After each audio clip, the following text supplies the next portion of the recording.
ایک خاص سبق ہے کہ اہل اللہ جو ہوتے ہیں وہ میرے مالک کے حکم کے ایسے پابند ہوتے ہیں اور ان کی گھٹی میں حکم خداوندی کی ایسی پابندی ہوتی ہے کہ بچپن سے ہی وہ رب تبارک و تعالیٰ کی یاد کا سامان پیدا کر دیتے ہیں۔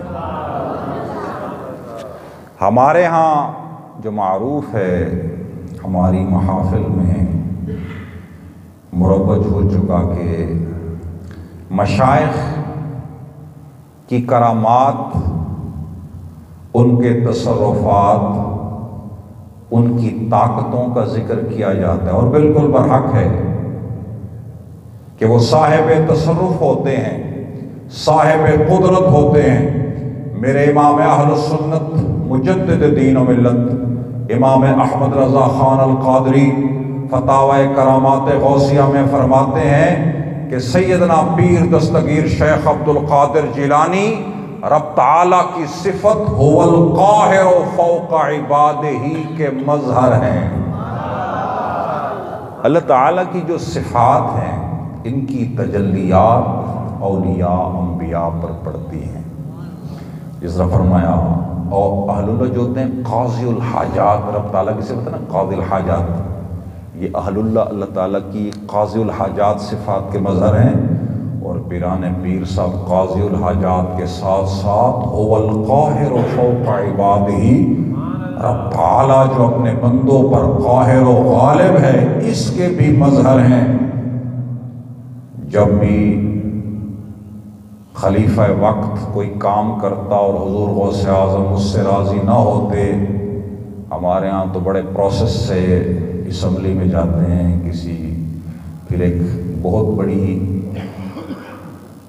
2/3 میجورٹی جب تک نہ ہو اس وقت تک کوئی آرٹیکل میں چینجنگ نہیں ہو سکتی، اور بڑا ایک تکلف کرنا پڑتا ہے اور لاکھوں کروڑوں روپے خرچ ہوتے ہیں۔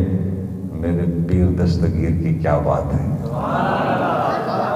آپ جب کسی حکومتی فیصلے سے راضی نہ ہوتے تو ایک خط لکھتے جس میں آپ لکھتے عبد القادر یأمر بقضا، کہ اے امیر وقت، اے بادشاہ وقت، تمہیں عبد القادر جیلانی یہ حکم کرتا ہے ایسا تم کر دو۔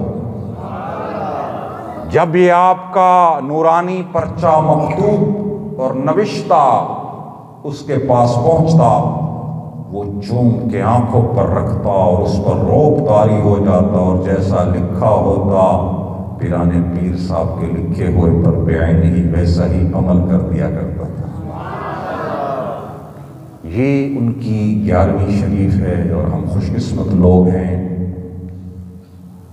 کہ حضور غوث پاک پیران پیر دستگیر شیخ عبد القادر جیلانی کو ماننے والے ہیں۔ میرے پیر صاحب فرماتے ہیں کہ میں نے داروغہ نار سے پوچھا، کیا کسی قادری کا نام، کیا کسی عبد القادر جیلانی کے مرید کا نام بھی تمہارے رجسٹر میں ہے؟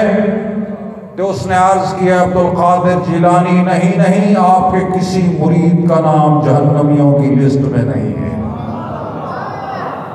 نعرہ تکبیر، نعرہ رسالہ۔ اہل اللہ کی جو میں عرض کر رہا تھا آپ تمام اسلامی بھائیوں کے سامنے کہ اہل اللہ کی کرامات و کشف، ان کے تصرفات کے ذکر کے پیچھے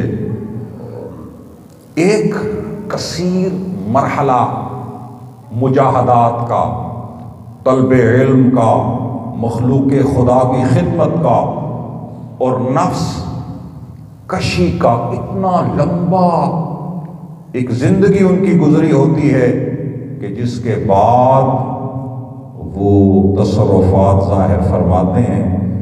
ہمیں بھی چاہیے کہ ان کی سیرت کو بھی پڑھیں، صراط الذین انعمت علیہم پر عمل کریں۔